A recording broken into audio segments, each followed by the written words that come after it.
C'est Satan qui est le nom de la rébellion. Lucifer veut dire porteur de la lampe. Donc, ce nom n'est pas un mauvais nom. Donc, ne voyez pas tout de suite ce qui est mauvais dedans. Non, c'est Dieu qui est fort. Merci.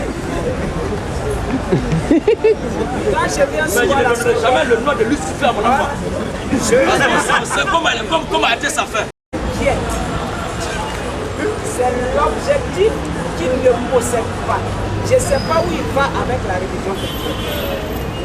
Je me demande si lui-même se dit en venant ici, je m'avais prêché, mais en prêchant, qu'est-ce que je veux? Qu'est-ce que je veux faire des Ivoiriens?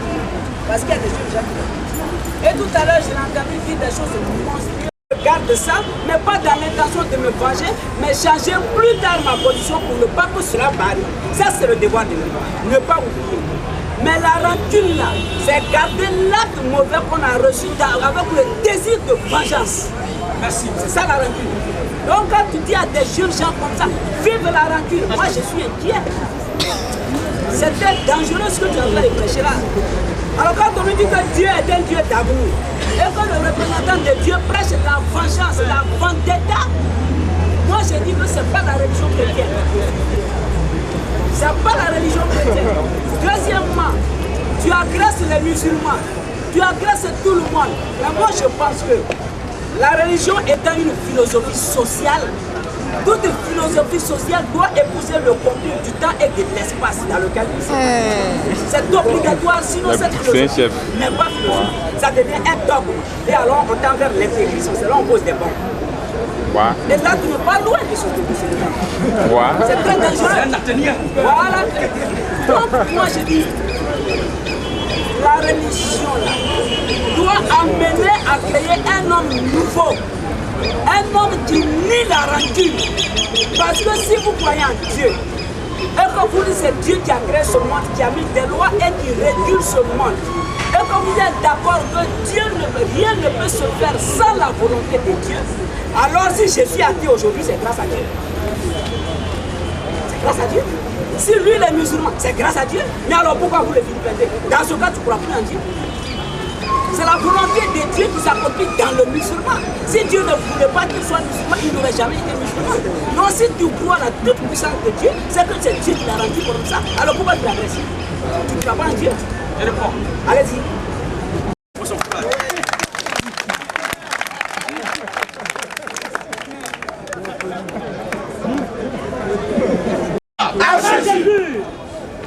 Majesté, principauté, Maranatha, Maranatha, vive encore la Kiraki.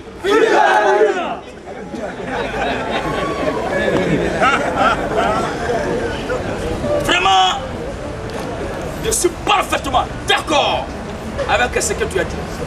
C'est la définition de rancune et de ne pas oublier. Parfaitement d'accord avec ça. Avec désir de vengeance. Notre Dieu là, il est rancunier. Est-ce que tu le sais? Non, je ne le savais pas. On m'avait toujours dit l'amour. Oh, la Bible dit, Dieu a créé des gens à son image. Si Dieu nous a créés à son image, nous qui sommes ses enfants, tel il est, tel nous sommes. Parce que sur terre, chacun reflète sa paternité. Si notre Père Dieu, tel il est, tel nous sommes aussi. Nous lisons Naoum. Naoum 1. Oui. 2 à 3. 2 à 3. L'Éternel est un Dieu jaloux. Le temps numéro 1. L'Éternel est un Dieu jaloux. Il se venge. Il se venge. L'Éternel se venge. L'Éternel se venge. Il est plein de fureur. Plein de fureur. L'Éternel se venge de ses adversaires. Pourquoi? L'Éternel garde rancune à ses ennemis. C'est les religieux. C'est les religieux là. Ils disent que Dieu est amour. Dieu n'est pas seulement amour. Tout ce que vous pouvez retrouver dans la vie d'un humain sur terre, tout ce que vous pouvez retrouver dans la vie d'un humain comme caractéristique humaine, tout a été d'abord auprès de Dieu. Si on voit aujourd'hui la sorcellerie, on voit le panathéisme, on voit le mysticisme, on voit la diablerie, on voit la syncromancie, on voit le syncrétisme. C'est Dieu qui est le concepteur de tout cela. Il est notoire que lui-même qui est le créateur en possède. Vous comprenez? Isaïe 3. Isaïe 3. 1 à 4. 1 à 4. Le Seigneur, l'Éternel des armées, va au tête de Jérusalem, et de Juda, tout appui.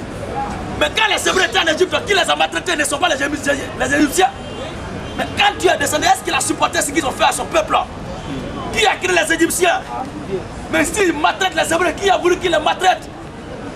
Qui a poussé les Égyptiens à maltraiter les Hébreux? D'après ta définition, c'est Dieu lui-même.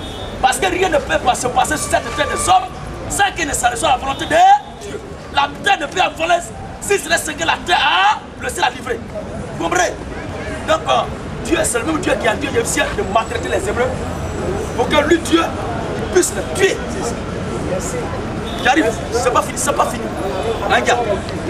L'Éternel des armées, va au tête de Jérusalem et de Juda, tout appui, et toute ressource de paix, et toute ressource d'eau, qui est le héros. L'Éternel d'abord, le Dieu des saints, le très saint là, il est d'abord le héros. Et l'homme de guerre, le juge et le prophète, le défunt. Un défunt là c'est qui? Vas-y encore. Le défunt est l'ancien. Le chef des 50. Et le magistrat. Le conseiller. La dizaine distinguée. Et l'habile enchanteur. Un enchanteur c'est qui? Vous pensez que ces choses disent comme ça dans le néant? Non. Mais c'est Dieu d'abord qui a été le concepteur. Amen. Et ce christianisme là est au-dessus de la philosophie. Amen. Le christianisme est la sagesse divine. Amen. Et la science suprême. Alors, la Bible dit quoi? Dieu a englouti même la philosophie. La Bible dit que la philosophie n'est rien. Quand l'apôtre Paul, il était là son discours à l'aérobage, les philosophes qui étaient là, les stoïciens, ils étaient là les Athéniens d'eux-mêmes. C'est quel discours ça encore? Ça veut dire que depuis qu'ils sont investis dans la philosophie là, ils n'ont jamais entendu de tel discours. Ça veut dire que le langage de Dieu échappe à toute la création entière. Aucun philosophe ne maîtrise la voix de Dieu. Nous ne disons pas la philosophie. Alors le christianisme n'est pas la philosophie. Mais le christianisme est la pensée de Christ. Le Christ est encore qui a aussi la vérité. Et cette vérité engendre simplement des véritocrates. Nous ne sommes pas des religieux, mais nous sommes des véritocrates. Vive la vérité! Vive la vérité! Et la vérité qui est de dire simplement l'homme ce qu'il est. Il ne vous diffame pas. Ni les musulmans, ni les baptistes, ni les athées. Mais le mal qui mine et rentre dans ces églises, moi qui m'énerve, et ces religions, c'est que les musulmans pensent qu'en partant à la mosquée, ils vont aller au paradis. Or, c'est écrit dans les documents que celui qui meurt musulman, il va en affaire. Je vais enlever cette ambiguïté de l'esprit. Il va enlever ça. Parce que c'est les musulmans qui ont enseigné cette fausse doctrine aux musulmans. De même qu'un humain a enseigné la fausse doctrine, il faut aussi un humain pour redresser cette fausse doctrine. Alors, je suis là non pas pour fréquenter les musulmans, mais je suis là pour leur dire ce qu'ils sont et où ils vont après la mort. Quand il dit qu'un musulman va en affaire, il ne ment pas, il ne le fréquente pas. Vous êtes un intellectuel, versé même dans la connaissance de la philosophie. Quand on voit le quoi depuis 5e, on vous a donné un sujet et on vous demande de faire un portrait d'un objet ou bien d'un individu.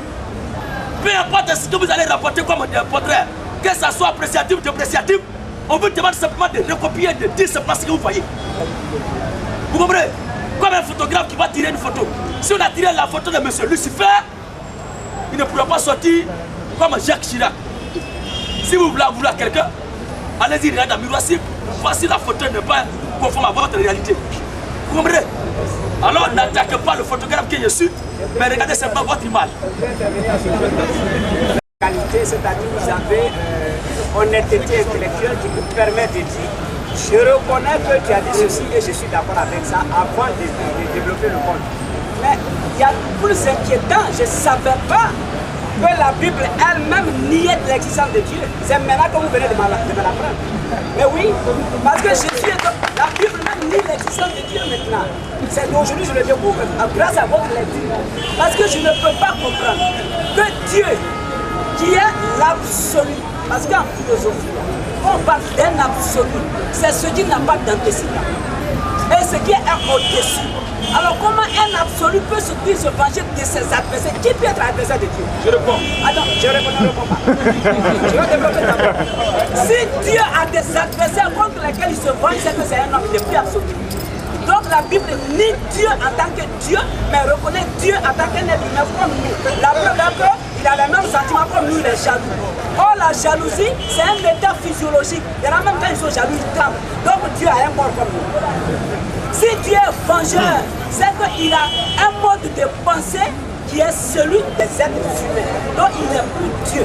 S'il est l'éternel désarmé, mais désarmé, vous allez combattre il combat. Et puis, les généraux désarmés. Et puis, je vais vous dire une chose.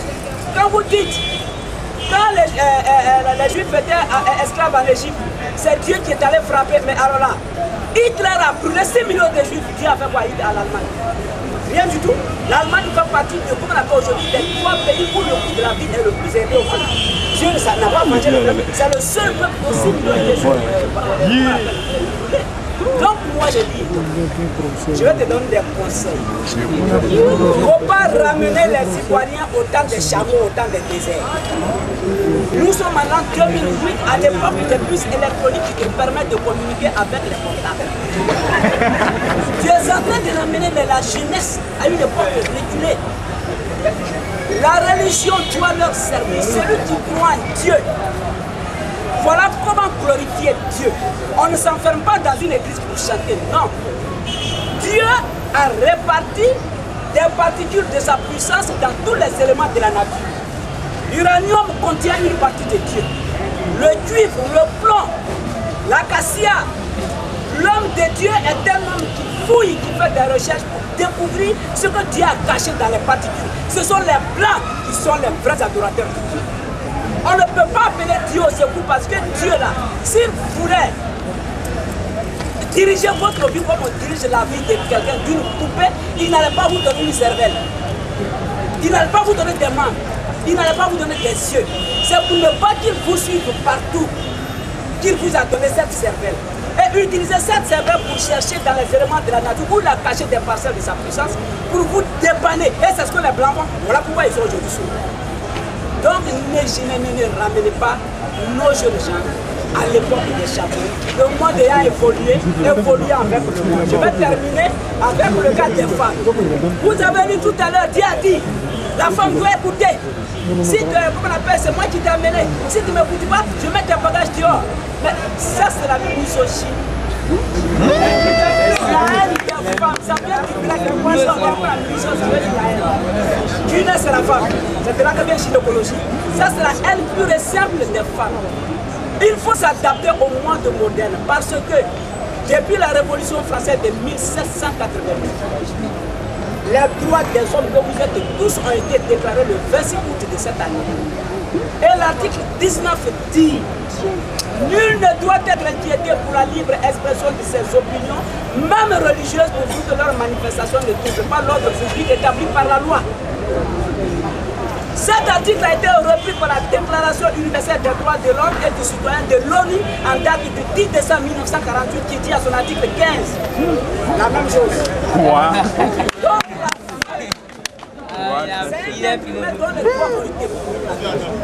il faut simplement la laisser s'évanouir comme quand vous vous basez sur la Bible, vous faites des discriminations, vous ramenez le monde au temps passé.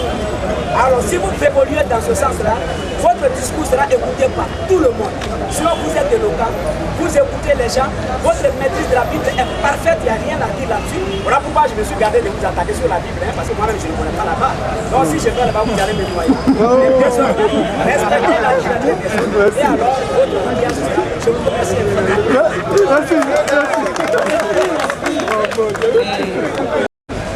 Ce que vous dites là, quand vous étiez en train de discuter, j'ai dit à mon frère là, c'est un atelier. Pourquoi atelier? Parce que vous maîtrisez le sujet que vous développez par rapport à votre connaissance basée sur vos recherches personnelles. Avec la cotation de la loi, de l'article, tout cela. Vous êtes cultivé par rapport à la loi de votre pays et du monde dans lequel vous vivez. Moi, je vous parle des réalités, des lois de mon pays. Vous êtes en train de défendre l'intérêt, les articles, les décrets de votre monde, de votre nation, de votre terre, de votre patrie. Moi, de même aussi, je défends et je prends naturellement un discours qui m'est propre selon mon royaume. Parce que mon royaume n'est pas celui-ci. Voilà. Maintenant, tous ceux qui sont sympathisants de cette nation, de ce royaume-là, sont obligés impérativement à se conformer à ce que ce document dit. Parce que chaque nation, chaque pays, chaque royaume évolue selon les lois de sa constitution. En d'autres termes, celui qui viole sera traité de rebelle, sera excommunié, il va se retrouver quelque part là-bas où il a des cafards, il sera enfermé dessus. De même aussi, celui qui n'a pas de respect sacramental de ce document et de ce qu'il dit, pour nous, c'est un homme qui a pour origine un citoyen propre de l'affaire. Voilà qui est cool. Sinon, il ne peut pas contester les titres de la Bible et défendre les titres ONU. ONU même là, c'est quoi? Je vais vous faire voir encore quelque chose sur ONU. Pour vous montrer la phase satanique de ONU. C'est pas l'ONU. Est-ce que les gens savent que c'est l'ONU qui est là-bas de tout ce qui se passe là? L'ONU qui est là, s'il n'y a pas de troubles dans un pays, elle ne mange pas. Pour qu'ils mangent là, eux-mêmes payent des gens pour semer les sabotages, pour semer les troubles. Cela a été démontré par un revue. Comment on appelle ça? L'homme qui est actuellement menacé là. Non, c'est pas Ben Laden. Le président noir là, Mugabe. C'est à cause de ça, il a été haï. Il a été le président Zimbabwe. Il a développé cela et tous les plans étaient confondus. Et il n'y a pas quelqu'un qui a riposté. Pourquoi? Parce qu'ils sont conscients que s'il n'y a pas de troubles sur les territoires, dans un pays, ils ne peuvent pas marcher. Mais quand il y a troubles, il y a guerre, il y a désordre, ils en profitent de ça, ils prennent une petite situation et puis ils vont commenter, s'amplifier. Et d'un coup, les budgets se gomment. On lui-même là n'est pas là pour votre bien. La vraie personne, l'identité réelle qui doit apporter la paix sur la terre, qui va apporter la joie totale, c'est celui que nous parlons de lui maintenant. C'est le Seigneur Jésus-Christ lui seul qui doit apporter la paix. Aussi longtemps que Jésus n'est pas venu, vous allez faire de la paix, frère. Et vous-même, vous serez tout noyés. Regardez ONU. Et lui, ils font les démarches pour la paix, non? Mais pourquoi est-ce que ceux qui font les démarches de la paix, là, ils sont toujours escortés par des armes? Pourquoi ils ont les armes? Parce qu'ils ne sont pas sûrs de la mission qu'ils vont exercer. Ils savent très bien que ce qu'ils font là, c'est pas clair. C'est pourquoi aussi ils ont des fusils. Nous, ils ont pas l'ONU. Maintenant, le côté humain de Dieu que vous avez parlé, c'est parfaitement vrai. Dieu est doublé de nature. C'est pourquoi le Seigneur Jésus-Christ pouvait apparaître tantôt comme un humain. Dès qu'il a sommeil, il a faim, il pleure. De l'autre côté aussi, il dit qu'il est descendu du ciel. En mettant quoi, il va retourner au ciel. Tout cela pour montrer à quoi aux gens? C'est pour faire croire et montrer à l'humanité réellement que le créateur des créateurs là, lui-même il se fait homme pour venir sur terre. Amen. Donc Dieu est doublé de nature. En d'autres termes, le mot Dieu là veut dire sujet d'adoration. C'est à partir de ce corps qui est semblable à le nôtre, dans lequel Jésus a évolué à Jérusalem là. C'est à partir de ce corps que le mot Dieu est venu à l'existence. Sinon avant la création, Dieu n'était pas Dieu. Amen. Aussi longtemps qu'il n'est pas créé, il ne peut pas être Dieu. Mais c'est qu'un homme, où cet enfant là est là, Atrouma n'a pas d'enfant. Atrouma où il est là, la vie de père à lui. Le jour va enfanter net, il ressent la tribu de père. Vous voyez un peu? Mais le temps n'est pas encore arrivé de manifester cette vie de père qui est à lui. Pourquoi? Parce qu'il n'a pas encore eu d'enfant. Alors, c'est le jour, leur enfant qu'on va l'appeler père. Voilà le problème qui est là. Alors, le mot Dieu est intervenu. Quand est-ce que le créateur a fini de créer et il a commencé à adorer? C'est celui-là qu'on appelait Dieu. Sinon, avant la création, au moment où il n'a rien encore créé, il n'était pas Dieu. C'est pourquoi l'Écriture a été claire. Au commencement, Dieu créa les cieux et la terre. Il n'a pas dit l'Éternel a créé. Il n'a pas dit l'Éternel a créé. Parce que l'Éternel ne crée pas. Éternel, quiconque le voit, il est tout fait, tout flanc, quiconque le voit sera consumé. Amen. Dans cette dimension, s'il crée quelque chose, tout cela détruit. Il est obligé de se dépouiller, se faire à l'humain comme un être humain. C'est créé quoi? C'est son corps qui est fils. Alors quand la Bible dit Dieu est jaloux, il s'agit question de son côté humain. Quand il descend tout il se manifeste en tant qu'un homme. Et s'il descendait parmi les Hébreux, il partait tuer les gens. Lui-même il avait payé devant les Hébreux. Dans le juge, il était avec Josué. Je dis là pour la question, il dit que c'est la droite de la main de l'Éternel. En autre terme, c'est moi l'Éternel qui suis venu pour vous sauver. Alors, il a commencé à tuer les adversaires des Hébreux. Alors quand Dieu descend parmi son peuple là, il fait parfaitement comme un homme. Le discours que vous tenez, les mots que vous employez, quand vous êtes en face de nous actuellement, vous ne pouvez pas tenir ce même discours quand est-ce que vous êtes devant un enfant de jardin. Vous le savez très bien. Ça est bon enseignant, ça c'est la méthodologie. Étant devant un enfant de CPR, vous ne pouvez pas tenir ce discours qui est enrichi par des mots de vocabulaire autofaits au plan grammatical. Il ne peut pas tenir, l'enfant va se noyer. Il dit, mais maintenant, dis quoi au juste? Alors, pour que vous puissiez vous comprendre, puisque le coup qu'il a mis à l'école hier, c'est pour A, pour O, tu prends bic et puis tu fais les rondelles comme ça. Là, au moins, il sait ce qui se passe. C'est comme ça notre Dieu fait aussi. Quand il est dans le monde des anges, il se fait ange. C'est quand la Bible nous parle de l'ange de l'éternel. L'ange de l'éternel n'est que Dieu lui-même sous la forme angélique. Quand Dieu descend parmi les humains, il se fait aussi un être humain. Ainsi, la Bible nous parle de fils de Dieu. Amen. Qui n'est que Dieu lui-même là, dans un corps humain pour sauver son peuple. Amen. Alors, étant dans cette position, il nous parle comme un humain. Il agit comme un humain. Il fait tout comme un humain. Mais attention, dans cette dimension, il peut te faire ce qu'il fait encore. Philippiens 2. Philippiens 2, 5 à 9 À 9. Ayez en vous Ayez en vous les sentiments qui étaient en Jésus-Christ. les sentiments qui étaient en Jésus-Christ. Lequel existait en forme de Dieu. Lequel existait en forme de Dieu. La point regardez. La Bible nous parle de Jacob qui a lutté avec Dieu dans l'Écriture. Qui peut lutter avec Dieu? Dieu en tant qu'esprit, qui peut lutter avec lui? Mais quand Dieu prend un corps humain, il fait parfaitement comme un homme. Et la Bible dit que Jacob ne pouvait vaincre ce homme. Jacob était plus fort que ce dernier. Vous voyez? Dieu, quand il est dans un corps, les gens peuvent le frapper, banaliser, tout cela. Voilà. Maintenant, le sujet de la femme. La femme, là, c'est vous qui apportez une importance à la femme. Moi, en tant qu'un garçon, je respecte la femme. En tant que chrétien aussi, je respecte la femme. Je vous disais de suite que ne confondez pas dire ce que l'homme est et le mot de dénigrement. Dénoncer et dénigrer, ça fait des choses. Les femmes là, qu'est-ce que la Bible dit au sujet de la femme? Ce qui me fait mal, c'est qu'elle ne veut pas écouter ce que la Bible dit, mais malgré ça, la Bible ne parle pas. C'est ça le danger. Mais vous devez prouver de la haine pour elle. Non pas elle-même, c'est l'esprit qui habite en elle là. C'est un esprit criqué. C'est Dieu qui l'a mis. C'est le même Dieu qui me pousse à dénoncer cet esprit. Amen. Dans ces conditions, Dieu n'est pas logique avec nous. Voilà pourquoi je dis, quand la Bible se contredit comme ça, la Bible ne se contredit pas. C'est une contradiction. Parce qu'on ne peut pas accepter que ce soit moi qui bouscule ce jeune homme et que ce soit moi qui me plaigne qu'il tombe. Ce n'est pas possible. Si c'est Dieu qui a mis cet esprit dans la femme, si la femme se comporte comme ça, c'est la glorification de Dieu. Pourquoi Dieu se plaint? Mais est-ce que Dieu, tu as dit que Dieu se plaint? Ah non, mais puisque vous dites ce qu'on appelle homme de Dieu, c'est vous qui parlez de lui, nous on l'a jamais vu. Est-ce que moi il me plaît? Il me plaît pas? Non, mais quand elle est 10. Aux gens que dans ce qu'elles font là, elles vont au ciel. Oui. Moi aussi, mon travail, c'est que Dieu doit me dire. Je suis là pour dire aux gens, celui qui est comme ça, voilà où tu t'en vas. Mais pourquoi elle va pas au ciel? C'est Dieu qui l'amène à se conduire comme ça. Si Dieu ne peut pas se conduire comme ça, ou alors vous niez la toute puissance de Dieu. Merci beaucoup. Voilà, c'est Dieu qui agit en elle. Merci. Deuxièmement, attendez, non, on ne doit pas aller comme ça. Attendez. Non, attendez. Non, attendez. Il a acheté aussi couteau. Il a acheté aussi botte. H. Il a acheté aussi hache. Ces instruments qu'il a achetés là, il sait pourquoi il les a achetés. Il prend, il dépose sa bille à l'un de ses enfants, il prend un balai, et puis il veut débroussailler avec. Il va dire quoi? Non, il n'a pas créé ça là pour débroussailler. Mais ça a été créé pour balayer. Il a acheté ça là pour balayer la maison.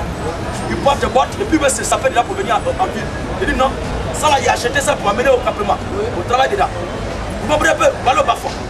Maintenant, la machette là, c'est pour débroussailler. Hache aussi, c'est pour abattre les arbres. Alors, une fois que le travail est terminé, là, on sait très bien pourquoi est-ce qu'on a acheté les instruments. Je les ai achetés pour ma gloire. Mais cela ne veut pas dire que là où moi je suis là, je dois les amener là-bas. Si je finis, je jette la tabac, où elle doit être. Si je finis mal la machette, où elle doit être. Si je finis à neuf les habits sales là, je dois être. Maintenant, il y a les habits que j'ai achetés spécialement pour porter puis venir en ville. Vous comprenez? Voilà le problème qu'elle a. Ces femmes-là, quelle est la pensée visée par Dieu, les créants? Elles se voient le paradis, mais pour aller en affaire. Elles ignorent que c'est pour aller en affaire. Donc Dieu avait déjà prévu leur comportement alors.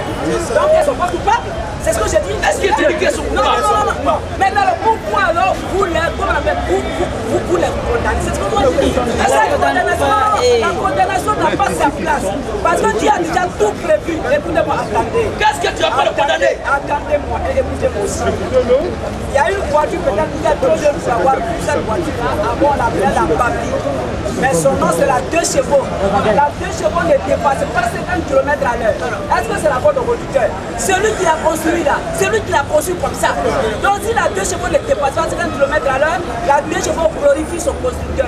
Maintenant, celui qui la prend et qui veut rouler au-delà de ça, il ne peut pas. Alors, lui qui a créé la voiture là, il doit interpeller ce dernier que je n'ai pas créé cette voiture pour rouler au-delà de la vitesse que toi tu peux là. Il ne peut pas aller au-delà de cette vitesse. Alors, c'est pas possible. Voilà ce que les gens pensent. Non. Puisqu'ils pensent qu'ils vont aller au-delà de ce que tu as mis en eux, ils disent non, vous n'allez pas au-delà de ce que tu as mis en vous. Mais c'est par rapport à ce que tu as mis en vous là que vous êtes comme ça. Amen. On regarde sur ce côté.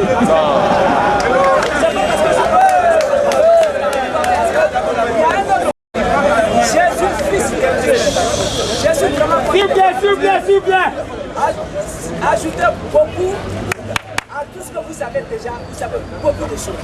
Si vous ajoutez l'histoire des Romains, des Grecs, de la Palestine elle-même et de l'Égypte, plus la Mésopotamie, vous comprendrez mieux la Bible que vous avez là. Parce qu'en fait, que vous le veuillez ou non, c'est un livre d'histoire. Toi, tu maîtrises cette histoire, non? Non, attendez. Tu maîtrises l'histoire des Romains, des Grecs, tu maîtrises ça, non? Attendez, un homme ne parle pas de lui en public. Est-ce que tu maîtrises ça, non? Un homme ne parle pas de lui en public. Si, mais malgré ça, tu ne maîtrises pas la Bible. Oui, mais justement, alors, non, je n'ai pas. Ça veut dire que ce n'est pas la connaissance de l'histoire qui introduit la connaissance. Non, attendez. Vous avez mal dit ça. Monsieur là-bas. Je n'ai pas dit. Je ne vous accuse pas d'être carent en histoire, je n'ai pas ce que j'ai dit. Et ici, à ce bagage-là, vous pouvez ajouter certains éléments d'histoire de ces peuples. Je ne peux pas ajouter. Voilà pourquoi vous vous trompez sur la comme quand vous dites Jésus, fils de Dieu. Parce que l'expression fils de Dieu là, ça ne veut pas dire que Dieu a engrossé une femme et que l'enfant est sorti de son ventre. Non, mais écoutez aussi. Dieu est la passion. Ça fait longtemps que j'ai reçu le certificat. Est-ce que moi je te dis ça? J'ai dit, Dieu est la passion. L'expression fils de Dieu s'appliquait dans ces contrées à des gens qui, par rapport à leur âge et leur nature humaine, accomplissaient des choses qu'on n'avait jamais vues auparavant. Ok? Donc, il y a eu un prêtre Alexandrie qui s'appelait Darius, qui a tenu le raisonnement suivant. Il dit Jésus que vous appelez Dieu, que vous appelez fils de Dieu. Ce n'est pas par filiation, parce que si Jésus était Dieu, il remplira les deux conditions pour être Dieu. Un, il ne faut jamais avoir été créé. Deux, il ne faut jamais avoir été engendré. Oh, Jésus est engendré par une femme. Donc Jésus ne remplit pas les conditions pour être Dieu. Voilà ce que disait Darius. Mais dans l'empire chrétien qui à l'époque était dominé pas par les papes, mais par l'empereur romain Constantin. Constantin a vu que ça allait mettre en mal la cohésion de l'empire chrétien. Et c'est alors qu'il a réuni le tout premier concile œcuménique à Nicée en l'an 325. Et il a dit, pour ne pas que l'église soit divisée, mettons-nous d'accord. Écrivez de force que Jésus est fils de Dieu. Si vous, ça est écrit dans votre Bible, prenez Romains 1,4. Jésus déclaré fils de Dieu. On n'a pas dit né fils de Dieu. Déclaré. C'est écrit mais à longtemps même. Romains 1,4. Jésus déclaré fils de Dieu à Nicée. Donc quand tu dis ça là, je n'ai pas dit que tu ne vaux rien, non, je t'ai déjà estimé. Mais on a toujours des carences quelque part. Moi, je l'ai dit, merci. Le terme déclaré est écrit. Voilà, c'est à Nicée que l'empereur Constantin a déclaré de façon autoritaire, c'était Constantin. À l'époque, c'est les empereurs qui réunissaient les conciles. C'est à partir de 1070 les papes ont commencé à réunir les conciles. Avant 1070, c'était les empereurs. Maintenant, la voix qui parlait quand j'étais dans les eaux de baptême, celui-ci est mon fils bien-aimé. C'était à Nicée. Je n'ai pas dit que... Écoute-moi très bien. Même avant cela, Jésus a dit... Jésus à la croix dit, Père, pourquoi m'as-tu abandonné? Il ne dit pas Père par rapport à cousin, ou bien à déclarer quelque part. Il ne peut reconnaître Père que c'est lui qui est fils. Il dit père, pourquoi ma ça veut dire qu'il reconnaît sa paternité à avoir hérité de ce dernier là. Dieu a dit mon fils premier-né c'est qui? Fils premier-né. C'est qui? Il y a premier-né. Je réponds. Il y a premier-né Israël d'abord dans l'Ancien Testament et il y a premier-né aussi Jésus. Parce qu'il y a deux sortes de création. Merci beaucoup.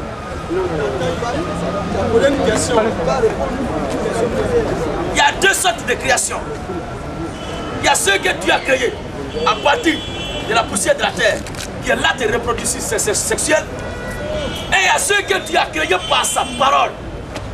Donc nous les chrétiens là, nous sommes les fils engendrés de Dieu. Amen. Mais les sages là sont les fils créés de Dieu.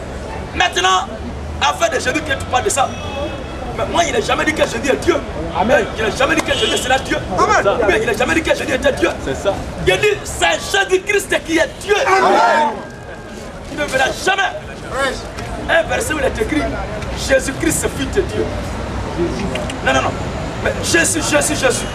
Parce que Jésus c'est le côté humain, l'humanité de Dieu. Mais le Christ là c'est la divinité. Amen.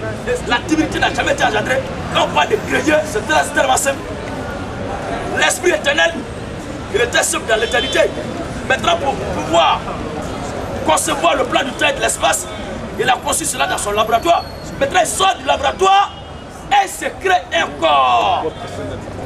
Et il se crée un corps. C'est ce corps-là qui est ce manteau de Jésus. C'est ça. Et le Christ dedans, c'est lui qui a formé ce corps. Comme un sachet, il prend l'eau liquide, il met dans un sachet. Et il prend cette eau, il met dans le frigo. Dans 2 jours, il va tenir la glace. La glace étant là, c'est à partir de l'eau liquide que la formation de la glace est venue. Pour celui qui est censé et qui sait très bien ce qui s'est passé, il ne doit pas dire que ça a été déclaré glace, mais c'est glace. Parce que c'est à partir de l'eau que cette matière a été obtenue aussi. Ce corps solide.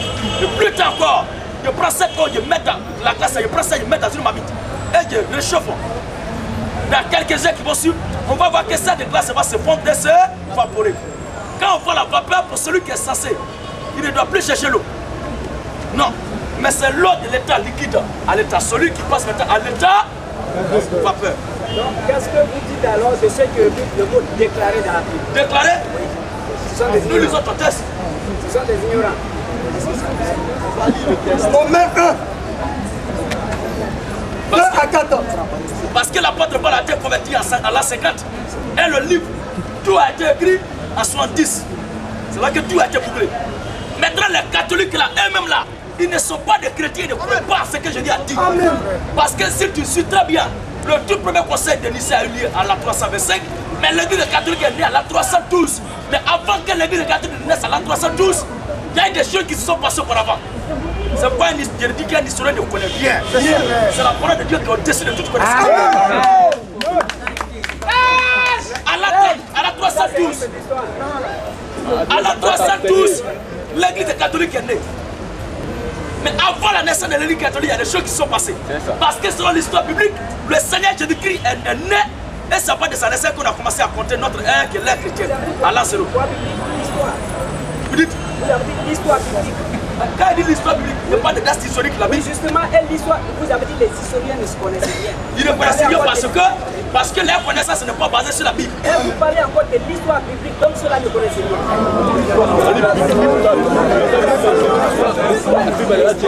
Comment qui pensait être censé connaître l'histoire, est-ce que vous maîtrisez la Bible? Vous avez dit non parce que vous avez dit, vous avez peur de rentrer de la Bible avec moi sous prétexte que vous serez noué. C'est juste. Alors, vous gardez. Mais ayez la connaissance de l'histoire, vous ne maîtrisez pas la Bible. C'est pourquoi je vous ai dit que la connaissance historique ne permet pas de connaître la Bible. Mais celui qui a la connaissance de la Bible, celui qui a la connaissance. Je suis désolé. Parler. Tout texte s'écrit sur un espace et dans un temps. Et si que ce temps passe là, ça j'arrive, que vous le payez ou non. Ça c'est de l'histoire. J'arrive. Que vous le payez ou pas, c'est de l'histoire. Alléluia. Écoutez. Amen. Alors, je parlais de suite de la naissance de Jésus à partir de l'an 0 et à l'an 33, le christianisme est né à Jérusalem. Et plus tard, les catholiques qui sont des Romains ont voulu mettre un système sur pied qui était de combattre, qui était de nuire, qui était d'attaquer à ceux qui adoraient des dieux, que c'est Dieu qui les adorait. Alors ils ont mis sur pied d'attaquer les chrétiens et les juifs. Il est notoire qu'ils ne croient pas la même chose que ce que les chrétiens croient. Donc, parler de Romains et de chrétiens qui étaient les bords, on ne peut pas mélanger les sujets. Alors on ne peut pas confondre.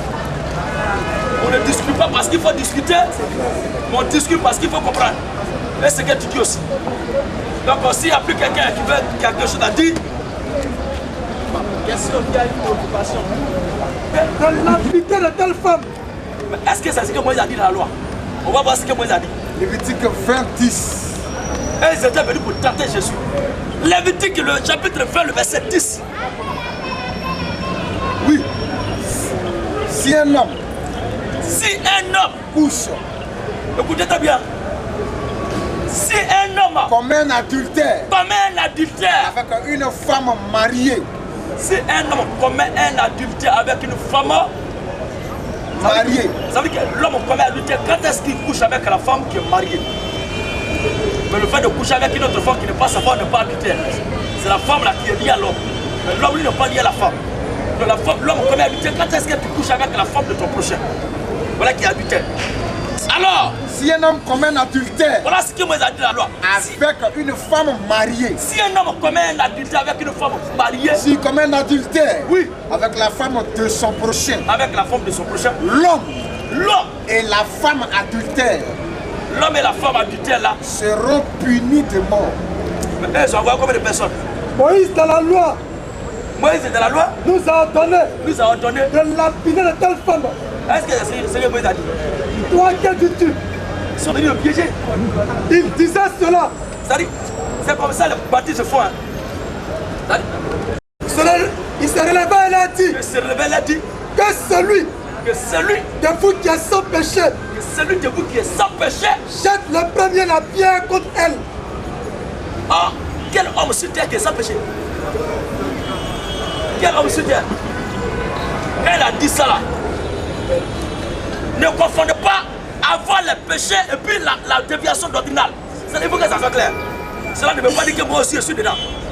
Parce que nous disons, mais si l'homme est sans péché, pourquoi lui juge les autres? Alors, je ne parle pas actuellement de la conduite, du comportement des gens au quartier. Mais je parle actuellement de la doctrine qu'il prône, qui n'est pas la vérité. La vie de l'homme au quartier en tant qu'humain ne me dit rien. Ta vie privée, c'est pas ça qui intéresse à Dieu. Mais quand tu ouvres la bouche de la part de Dieu, et tu prends, qu'est-ce que tu dis? C'est par rapport à ça que je suis là. Alléluia. Amen. Sinon, l'imperfection ne se trouve pas dans la doctrine qui vient de Dieu. Mais dans la chair, l'homme peut avoir des imperfections. Et tout humain sur terre doit pécher. Parce que si l'homme ne pêche pas, Dieu cesse d'être Dieu. Et c'est Dieu lui qui met l'homme dans le péché pour que lui soit saint. Il faut que ça soit clair. L'autre dit, oh, tu vois, Dieu ici, tu as déjà péché. Le cas d'attribut ici, là, a été avec moi et qui a appris comment on pêche. Mais est-ce que vous ne pêchez pas au quartier? Quand tu te réveilles matin et puis sachant qu'il n'y a pas fort à côté de toi, tu es en érection. C'est moi qui te dis de être en érection. Vous, c'est si tu l'as déjà péché. C'est pas ça. Nous lisons.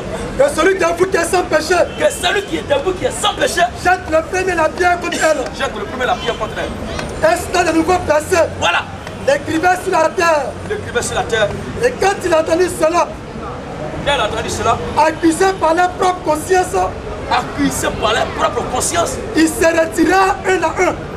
Chacun s'est retiré. Vraiment. Depuis le plus âgé. Depuis le plus âgé. Jusqu'au dernier. Comme un jour, il y a un pasteur qui est venu ici m'écouter. Il dit, il va aller voir le concert de pasteur de Côte d'Ivoire. Le concert des églises évangéliques de Côte d'Ivoire. Les banniers étaient venus là-bas. Il m'attendait à 13h. À midi déjà, ils sont là. Je les regardais jusqu'à là, ils ne savent pas que sur leur cœur, ce qui est là devant là, il a déjà senti ça à moi. Donc quand il a commencé là, c'est leur dossier qui a commencé. On regarde jusqu'à. Chacun a pris ses affaires. Parce que tu vas se mettre devant moi là, se mettre fait à son ministère aujourd'hui. Donc pour ne pas que son ministère soit bafouillé, ils sont retirés comme ça. Et ils vont parler maintenant sur la vie espoir, leur prière, l'aide de l'air auprès du président, c'est de chasser ceux qui prêchent ici au Yadem. Babou n'a pas le pouvoir de m'amener ici. Il faut que ça soit clair. Amen. Aussi longtemps que le temps que Dieu a fixé pour que je quitte ici ne va arriver, il n'y a pas un homme sur terre qui va le faire. Amen. Ça n'existe pas. Amen. Alléluia. Amen. Et Jésus resta seul avec la femme. Jésus resta seul avec la femme. Qui était là au milieu. Qui était là au milieu.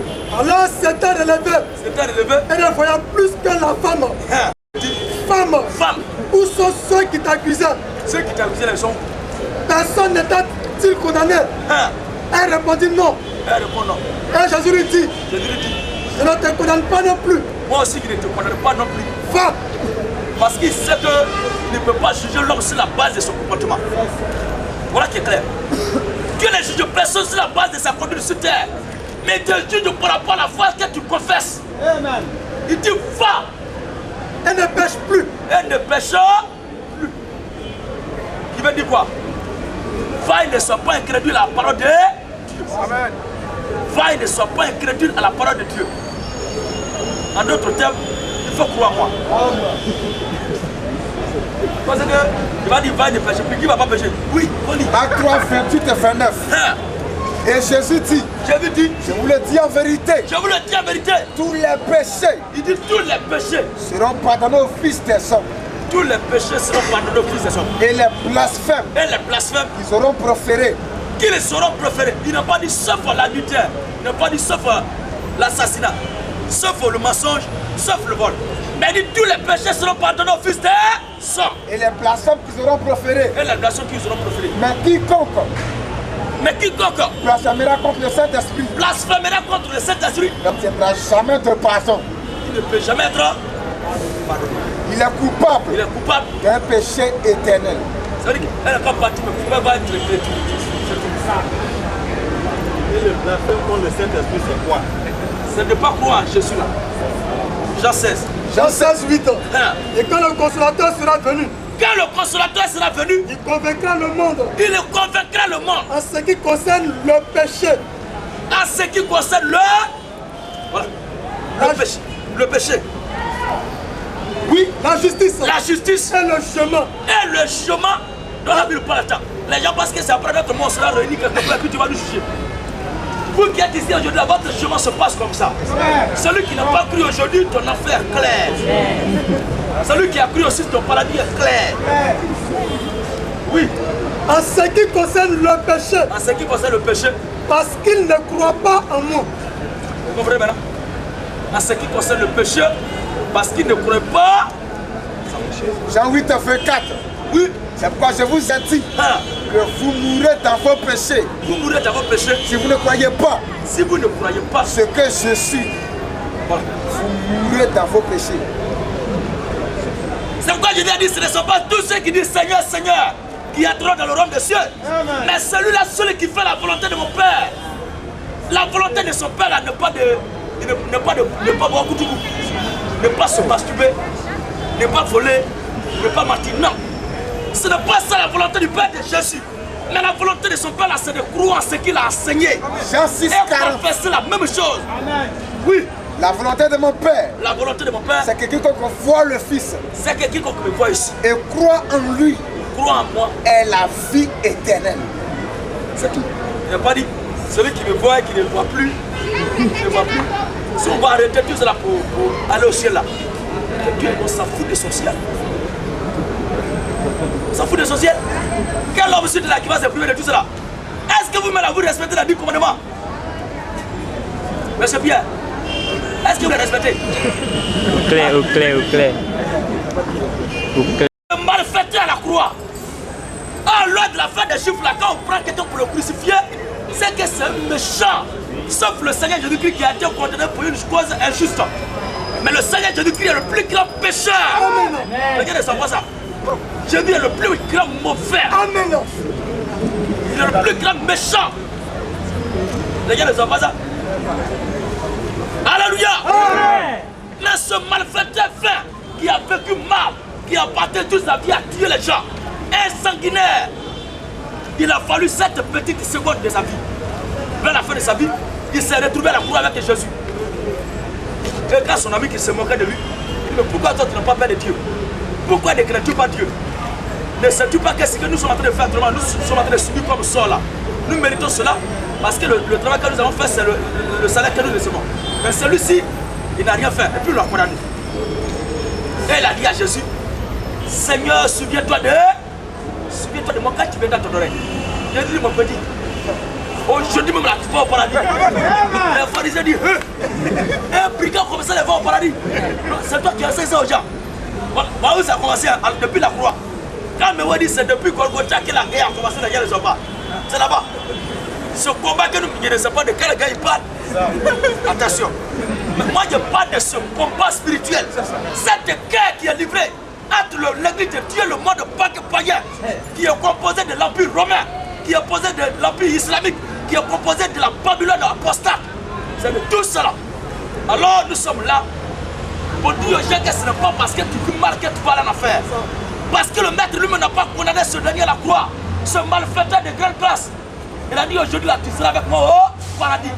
Les gens ont dit bon, non, c'est toi qui dis aux gens de vivre le mal, puis voir le ciel. Si ce dernier, bon, c'est ça que toi, là, ça prouve que tu es bon homme de Dieu. Jésus n'a plus bien parlé. Parce qu'il sait où il a quitté, il sait où ça bosse. Jean 6, 28. Quelle que soit la vie d'un homme sur terre, son comportement ne peut jamais financer son destin. Chacun d'entre nous est né, il a quitté quelque part, après sa mort, il retourne là-bas. Comme en Côte d'Ivoire, actuellement, un cas de guerre. On dit bon, que chacun n'a qu'à rentrer dans ce pays. Les Français qui sont ici là ne deviendront jamais des Burkinabés. Les Burkinabés qui sont ici ne deviendront jamais des Américains. Ça ne peut pas se passer comme ça. Quand on dit rentrer chez vous, chacun retourne dans son pays d'origine. Quand on dit que tu es voyageur par rapport à ton pays d'origine. Vous comprenez? C'est pourquoi la Bible dit que nous sommes tous comme étrangers voyageurs sur terre. Cela veut dire simplement que cette terre-là n'est pas notre patrie. Nous sommes de quelque part. Et après notre mort, cette terre, on retourne là-bas. Donc la vie que nous menons sur cette terre n'a pas d'influence sur ce destin. Il faut que ça soit clair. Somme 103, le verset 13 à 15. Ne bois plus, ne fume plus, ne jette plus fort. Ça là, on a déjà entendu ça. L'Éternel ne conteste pas sans cesse. Il ne conteste pas sans cesse. Il ne garde pas sa colère à toujours. Oui. Il ne nous traite pas selon nos péchés. La vérité, Dieu ne nous traite pas selon quoi? Nos péchés. Il ne nous traite pas selon nos péchés. Il ne nous punit pas selon nos iniquités. Voilà. Mais autant les cieux sont élevés au-dessus de la terre. Oui. Autant sa bonté est grande pour ceux qui le craignent. Amen. Comme un père a compassion de ses enfants. Comme un père a compassion de ses enfants. L'Éternel a compassion de ceux qui le craignent. Voilà. Car il sait de quoi nous sommes formés. Dieu lui-même sait de quoi nous sommes formés. En nous craignant là, il sait le nombre de péchés que tu vas commettre jusqu'à la fin de ta vie. Il a compté tout cela. Et puis à la croix, il dit je meurs pour ça. C'est pourquoi nous prions Dieu pour gagner assez de péchés afin d'exploiter au maximum le sang de notre Seigneur. Il a souffert, il faut qu'il exploite ce sang. Alléluia. Ne péchez pas. Ne péchez pas. Les gens ont peur de pécher parce qu'ils ne savent pas quels sont ce qui les attend. Mais moi j'ai plongé mes regards dans le livre de vie de l'agneau et j'ai vu mon nom. Amen. Et déjà je suis au ciel. Quel diable qui va me faire descendre? On dit, on va l'enfer. Le jour où j'arrive en enfer, c'est que l'enfer va devenir paradis. Ça veut dire que c'est impossible. Alléluia. Continue, frère. Comme un père a compassion de ses enfants. Comme un père a compassion de ses enfants. Il a compassion de ceux qui le craignent. Et les gens, ils sortent le matin. Ils ont combattu une femme. Le soir, ils retournent à la maison, ils commencent à pleurer plus fort. Seigneur, pardonne-moi, car ils ne savent pas ce qui va arriver aujourd'hui. S'ils sont encore demain, quelqu'un a marché sur son pied, puis il s'est énervé, il a insulté. Il retourne dans la maison, il commence à pleurer. Seigneur, qui fait par là? Entre nous les souvenirs là. Aujourd'hui, tu marches avec moi, il met ma doigt dans tes yeux. Tu dis, mais qu'est-ce qui se passe? Je vais te demander pardon, tu vas accepter, non? Le même jour, tu peux te donner encore. Tu es en train de marcher, et je passe derrière toi, au monde, tu mets ton pied comme ça. Tu passes ça là, tu n'as pas sur ton ordre de fondation. Je parle à la question du bâton de commandement. Tu dis, mais qu'est-ce que tu me fais comme ça? Je dis pardon. Tu vas accepter. Arriver devant les gens au plateau ici, puis je soulève mon pied, mets ça sur ton œuf. Tu tombes et puis sur le sang. Je demande pardon, tu vas accepter.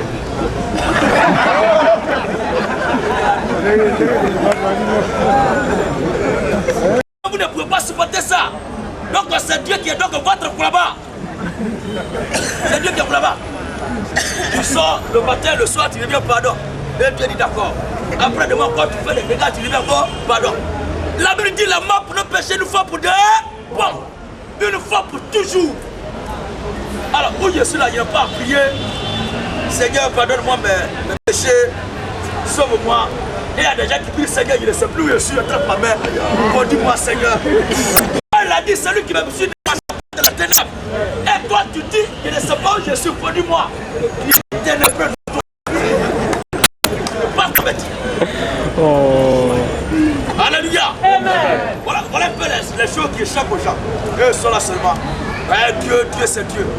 Dieu n'est pas Dieu. Mon Dieu n'est pas le Dieu des catholiques. Amen. Le Dieu des musulmans n'est pas mon Dieu aussi. Alors, question-réponse. Bonne manière de prier du chrétien. Comment le chrétien doit prier? Puisque pour moi, le chrétien, il doit continuer de confesser. Par la parole de Dieu elle-même le dit. Si tu confesses tes péchés, il est juste et bon pour te pardonner toutes tes iniquités. Bon, en priant Dieu, je confesse mes péchés. Mais si vous dites que les péchés sont déjà pardonnés une fois pour toutes, je n'ai pas à la fin de la journée à me mettre à genoux pour prier Dieu pour ce que j'ai commis durant toute la journée. Mais alors quel est le sens de ce verset qui me demande de confesser toujours mes péchés? Donc comment dois-je prier? Alléluia. Amen. Je vis à être clair dans sa prière. Quand les gens demandent comment on doit prier, toi tout le monde tu es prier, c'est comme un enfant qui n'est pas abonné. Et dit mais comment je dois m'adresser à mon père? Il faut naître de nouveau d'abord. Parce qu'un enfant de Dieu, il n'a pas besoin de chercher comment il faut prier. Une fois que tu es né de nouveau, l'esprit lui-même t'inspire à prier. Parce que la Bible nous dit son mot parce qu'il faut dire dans nos prières. Mais l'esprit lui-même manifeste des désirs inexpirables. Et ces choses se manifestent. Et on dit non, dans les églises, on fait des récitations, on fait des copies. On dit aux gens comment il faut poser pour prier. C'est des batailles. Il n'y a pas de manière typique pour prier. Mais le Seigneur dit dans tes prières, quand tu finis de prier à la fin là-bas, il faut dire quoi? Que ta volonté soit. Tout ce que tu as raconté là, ça n'engage que toi. La fin là-bas, tout ce que tu as raconté. Ça va? Du noir.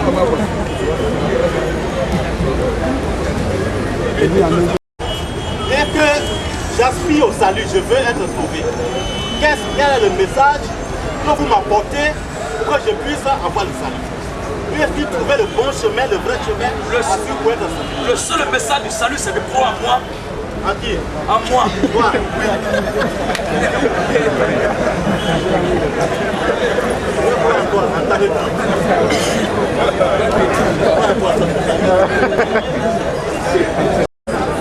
Vous allez m'expliquer Jean 3,16.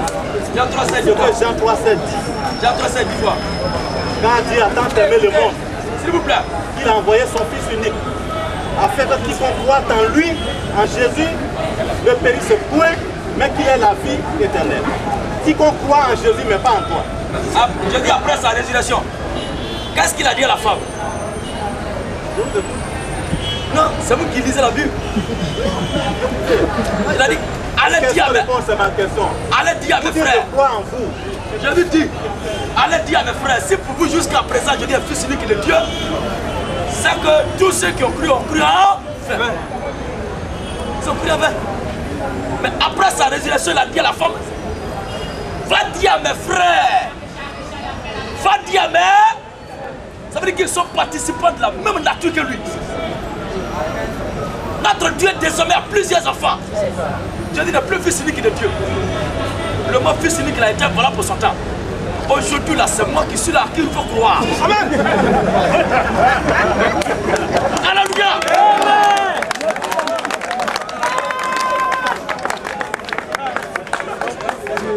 Alléluia. Honneur à Jésus. Autorité à Jésus. Moi je ne suis pas comme de ces faiblards, de ces fuyards. Je ne fuis pas mes origines. Je dois confesser ma nature pour que ceux qui doivent être jugés soient rendus dignes d'être jugés. Jean chapitre 13, le verset 20 dit quoi? Si mes paroles vous choquent là, c'est que l'esprit qui était dans les pharisiens, et puis ils ont tassé, je dis, toi un homme, tu te fais Dieu. C'est la même chose qui vous arrive. C'est pourquoi le Seigneur dit, disparaissez contenteurs et soyez de la stupéfaction. Et soyez étonnés, car aujourd'hui même là, je fais une œuvre de nouveau sous vos yeux. Si quelqu'un vous raconte cela, vous n'allez pas croire. Mais si vous étiez là et que la chose se passe, vous allez simplement de votre propre vous dire, qu'est-ce qui se passe? Tu savais très bien que c'est à cause de vous utiliser ces choses. Nous lisons maintenant. Jean 13, 20. Oui. En vérité, je vous l'ai dit. En vérité, je vous l'ai dit. Celui qui reçoit. Celui qui reçoit. Celui que j'aurai envoyé. Il n'a pas dit celui qui me reçoit. Non. Puisque le pouvoir royal, le pouvoir divin, lui a été octroyé par le Père. Il prend ce pouvoir et puis déverse ça dans ses disciples. Ainsi un maître ne meurt pas. Quand le maître disparaît, le lève là aussi. Vous comprenez? Ce qui a tué les Juifs là, c'est ça. Et ils voulaient voir seulement forcément Dieu pour croire. Mais je dis, pourquoi vous demandez à voir Dieu? Dieu est devant vous aujourd'hui même. Amen. Et je vous dis encore aujourd'hui qu'il est là. En vérité, je vous l'ai dit. En vérité, je vous l'ai dit. Celui qui reçoit. Celui qui reçoit. Celui que j'aurai envoyé. Celui que j'aurai envoyé. Me reçoit. Me reçoit. Et celui qui me reçoit. Celui qui me reçoit aussi. Reçoit celui qui m'a envoyé. Si tu m'as reçu, ça veut dire que c'est celui qui m'a envoyé que tu as reçu. Luc 16. Luc 16. Et Jésus dit à ses disciples. Jésus dit à ses disciples. Celui qui vous écoute. Vous là. Le vous est mis pour qui? Chacun a son temps de travail. Le message de Jésus était valable pour ses contemporains. Mais aujourd'hui, là, c'est moi qu'il faut croire. Son message qui prêtait était valable en son temps. Dieu pour sauver un animal passe toujours par un animal. Dieu pour sauver un humain passe toujours par un humain. Dieu pour soigner un humain passe par un humain. Et même pour amener un humain au ciel, il passe toujours par un humain. C'est pourquoi il était obligé, lui-même, puisqu'il voulait s'adresser à l'humanité, il était obligé d'emprunter un corps humain aussi, qui était semblable à le nôtre. Oui. Celui qui vous écoute. Celui qui vous écoute. M'écoute. Il m'écoute aussi. Et celui qui vous rejette. Et celui qui vous a rejeté. Me rejette. Ça veut dire que si tu étais au temps de Jésus, c'est la même chose qu'elle a dit. Crois en toi. Tu penses que Jésus là, c'était un monstre à l'image d'un Undertaker qui descend sur la scène de catch. Non. Mais la Bible dit que c'est un homme effacé. Et la Bible me dit qu'il était comme une faible plante qui sort d'une terre desséchée. Un homme c'est pas le topaz, comme un Libanais. Il marche comme ça, à Jérusalem. Amen. On dit, mais ouais. Oh, pendant que quelqu'un était venu pour l'attraper, ils ont demandé, mais votre maître Jésus, elle est où? Et l'homme était là au milieu d'eux. Il a fallu Chita pour aller le toucher pour dire c'est lui qui est là. Et il a dit, mais arrête de nous appuyer. Quand il a dit ça, ils sont tombés. C'est lui là, leur maître. Ils sont levés encore. Il dit, mais quoi, leur maître est là où? Il dit, c'est lui qui est là. Ils sont tombés encore. Je dis, mais vous cherchez qui? Il dit, Jésus de Nazareth, il dit, c'est moi. C'est là qu'ils ont mis la bête. Ça veut dire qu'il était difficile même de discerner le maître des cieux parmi les humains sur terre. Parce qu'il n'était rien d'extraordinaire. Il était un homme effacé. Et la Bible dit, va jusqu'à s'asseoir à table, à manger, à boire avec les brigands, à manger avec les prostituées. Et il avait parmi des gens de mauvaises vies. Qu'est-ce que cela veut dire? Notre Dieu, le grand Dieu Jéhovah, quand il va se déplacer, lui qui est la lumière, l'égrégore, quand il va se déplacer, il se fait environner de ténèbres. Qu'est-ce que cela veut dire? Il s'agit en question du dépôt divin, qui est la divinité, le Christ, dans ce corps dans lequel nous sommes, qui est un corps de péché. C'est à l'image de cette chose. Amen. Alors lui-même, il se fait entourer de malfaiteurs et de milieu de prostituées. Mais il a dit, ah, c'est votre Messie là qui est là. Vraiment, Dieu ne sait pas. Et chacun se retirait. Et les gens monnaient les doigts. Il dit, celui qui veut s'écouter là, m'écoute. En disant cela, il savait très bien le poids qu'il a déversé dans ses disciples. Il connaissait la valeur, la portée de ce qu'il a mis dans ses disciples. C'est par rapport à cela qu'il est jugé. Mais vous vous jugez selon la chair. Dieu ne regarde pas la chair de juger. Mais regarde à l'esprit qui est en toi. Nous lisons. 1 Corinthiens 4, 3 à 5. 3 à 5. Notre évangile est encore volé. C'est quand il a dit depuis de croire pour que vous soyez sauvés. C'est cela encore volé dans votre tête. Il est volé. Il est volé pour ceux qui périssent. Pour ceux qui sont nés pour périr. Pour les incrédules. Pour les incrédules. Dans le Dieu de ce siècle. Dans le Dieu de ce siècle. A aveuglé l'intelligence. Afin qu'ils ne puissent pas prier. Voilà. La splendeur de l'évangile. C'est ça. De la gloire de Christ. De la gloire de Christ. Qui a l'image de Dieu. Qui a l'image de Dieu. Nous ne nous prêchons pas nous-mêmes. Quand il a dit de croire en moi là, je ne me prêche pas moi-même. C'est Jésus-Christ. C'est Jésus-Christ. Que nous prêchons. Que nous prêchons. Et nous disons. Et nous disons. Vos serviteurs. Vous pensez que Dieu a tellement à se promène comme ça? La Bible dit votre quoi est le temple du Saint-Esprit. C'est le chrétien qui est l'habitation de Dieu. Dieu n'est plus au ciel. Quand il voit un homme qui prie et puis il lève ses mains au ciel, c'est un païen. Je regarde aussi le pouvoir. Mais la divinité a fait de porter sur le trône. Elle est venue s'asseoir en moi. Alors, en parlant, je ne regarde pas, je ne regarde pas à terre, mais je regarde moi-même. Elle a pris à un lieu dans le cœur. Et c'est ce cœur-là qui est le centre de tout ce qui doit se passer. Alors la divinité s'habite dans le chrétien. Et nous sommes chrétiens par rapport à Christ qui habite en nous. Ainsi Paul pouvait dire, si je vis, ce n'est plus moi qui vis, mais c'est le Christ qui vit en moi. Vous comprenez? Donc voilà le problème qui est là. Croyez seulement que vous serez sauvés. Mais la notion, toujours la notion du péché. Le corps, comme vous venez de le dire, est le temple du Saint-Esprit. Et la Bible nous dit que notre corps, qui est le temple du Saint-Esprit, nous ne devons pas le prendre et puis le souiller et en faire donc un membre d'une prostituée. Oui, par exemple. Bon, en le disant, on comprend par là que le chrétien doit vraiment se mettre à l'écart du péché. Si on dit que quand on est chrétien, qu'on pêche. Alléluia! N'attristez pas le Saint-Esprit. Il n'est pas dit ne chassez pas le Saint-Esprit. Il n'est pas dit ne chassez pas le Saint-Esprit. N'attristez pas. Même si il attriste, il est toujours là. Voilà le problème. Le verset que je viens de dire là, ou bien l'apôtre Paul a dit du moins c'est par la bouche de son serviteur Christ, de son serviteur Paul. Quand le Seigneur le disait, votre corps est le temple du Saint-Esprit. Est-ce que c'est ce corps-là qui est le temple du Saint-Esprit? L'homme est doublé de nature. Il ne fait pas quelque chose. Au commencement, quand Dieu a fini de créer tout, et qu'il devait créer l'homme, Dieu a dit, créons l'homme à notre image. Créons l'homme à notre image. Faisons l'homme à notre ressemblance. Ça veut dire que de la manière que Dieu est là, c'est comme ça qu'il crée l'homme, premièrement. Il s'agit de question de l'âme, l'esprit de l'homme. L'homme est doublé de nature. Et plus tard, la Bible dit, l'Éternel Dieu prit la poussière de la terre et forma l'homme. Ça fait 2 siècles. Nous lisons les 2 textes. Celui qui a compris ces 2 choses, il saura à question où habite le Saint-Esprit, où est le temple du Saint-Esprit. Ce n'est pas ce corps qui se fâche, qui a faim, qui a soif, qui se fatigue. Ce n'est pas ce temple qui est le temple du Saint-Esprit. Non. Mais le Saint-Esprit habite dans l'homme intérieur qui est notre âme. Amen. Nous lisons. Puis Dieu dit, faisons l'homme à notre image. Faisons l'homme à notre image. Selon notre ressemblance. Selon notre ressemblance. Dieu créa l'homme à son image. Dieu créa l'homme à son image. Il a créé à l'image de Dieu. Jean 4, le verset 24. Car Dieu est esprit. La Bible dit quoi? Dieu est. Selon les théorèmes mathématiques ou géométriques encore, l'image d'une figure géométrique n'est que la représentation exacte de la même figure. Vous comprenez? Si on dit, voici l'image de ce table, c'est que c'est la représentation exacte de ce table. Quand la Bible dit, faisons l'homme à notre image, si Dieu a fait l'homme à son image, sachant que Dieu est esprit, c'est que l'homme fait à l'image de Dieu est aussi esprit. C'est ce qu'il faut retenir. C'est cet esprit en question qui apprend la mort de tout au ciel.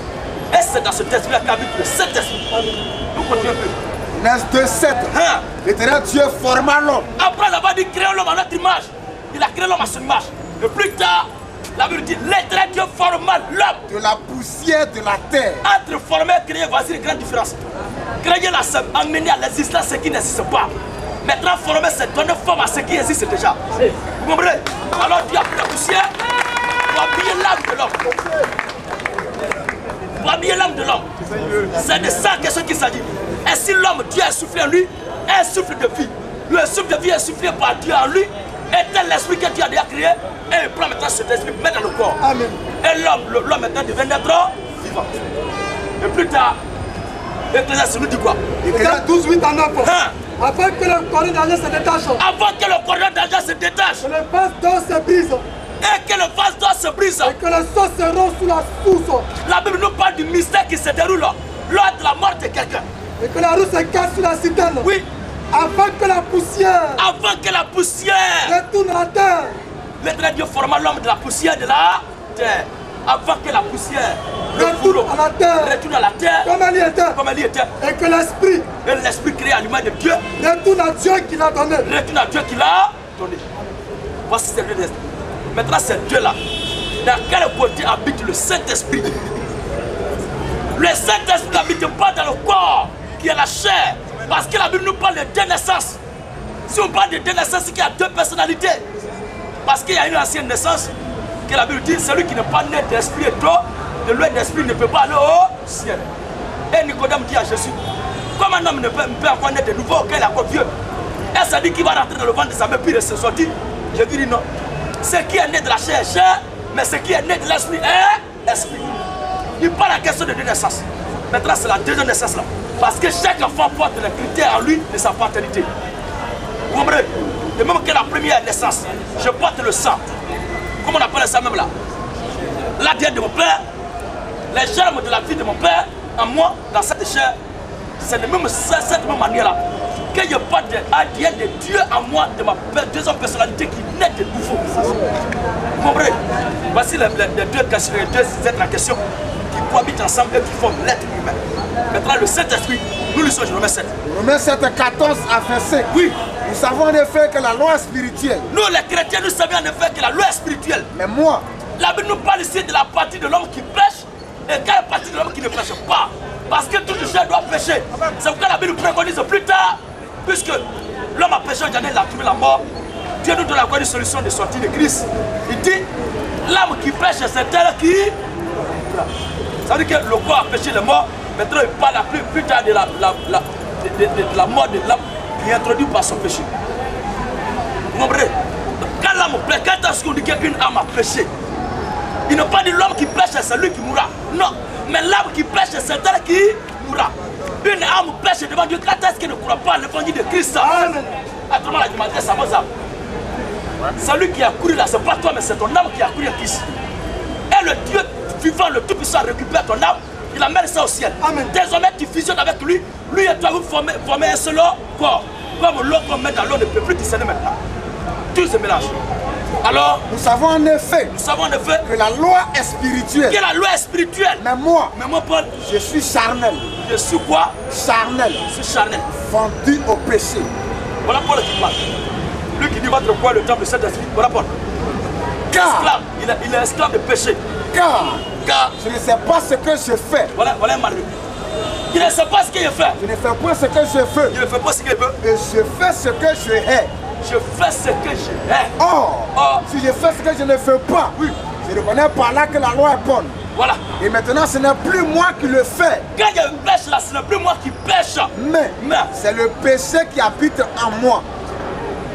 Or, l'autre côté, notre temple, quoi, le temple nu? 1 Corinthiens 3. 1 Corinthiens 3. Oui. Ne savez-vous pas? Ne savez-vous pas que vous êtes le temple de Dieu? Que vous êtes le temple de Dieu. Et que l'Esprit de Dieu et que l'Esprit de Dieu habite en vous. Il dit si je pêche, ce n'est plus moi qui pêche, mais c'est le péché qui habite en moi. Maintenant, en lui, son moi là, c'est quel côté au juste? Et c'est quel côté encore le Saint-Esprit habite? Voilà la problématique. Ce qui est bon. Maintenant, explication. Ce qui est bon, je le sais. Je le sais. N'habite pas en moi. Tu vois maintenant, quand il dit votre corps est le temple de Dieu et que l'Esprit de Dieu habite en vous, l'Esprit de Dieu qui est bon là n'habite pas en moi. C'est-à-dire, quand il dit le péché qui habite en moi, si je pêche, ce n'est plus moi, mais c'est le péché qui habite en moi. Ce qui est bon. Ce qui est bon, je le sais. Tu le sais. N'habite pas en moi. Mais cela, son moi là. C'est-à-dire, dans ma chair. Le Saint-Esprit n'habite pas dans la chair. Alléluia. Amen. Le Saint-Esprit n'habite pas dans la chair. C'est la volonté. C'est la volonté. Mais non le pouvoir de faire le bien. Non le pouvoir de faire le bien. Je trouve donc en moi cette loi. Je trouve donc en moi cette bataille-là. Quand je vais faire le bien. Quand je vais faire le bien. Le mal est attaché à moi. Le mal est attaché à moi. Car je prends plaisir. Je prends plaisir. À la loi de Dieu. À la loi de Dieu. Selon l'homme intérieur. Oui, maintenant. L'homme est... C'est lui qui ne pêche pas. Mais selon l'homme intérieur. 2 Corinthiens 4, 16. Oui. C'est pourquoi nous ne perdons pas courage. Nous les chrétiens, nous ne perdons pas courage. Et lors même que notre homme extérieur se détruit. Notre homme extérieur, ce corps physique physique là. Notre homme extérieur c'est détruit qui est la mort. Notre homme intérieur, notre homme intérieur qui est notre âme, se renouvelle de jour en jour. Parce que cet être intérieur possède l'immortalité. Amen. Celui qui ne pêche pas et ne peut jamais pécher. Ainsi le chrétien peut dire qu'il ne pêche pas et qu'il n'a jamais péché. Amen. Et qu'il ne pêcherait jamais. Le chrétien peut dire aussi j'ai péché, je pêche et je dois pécher.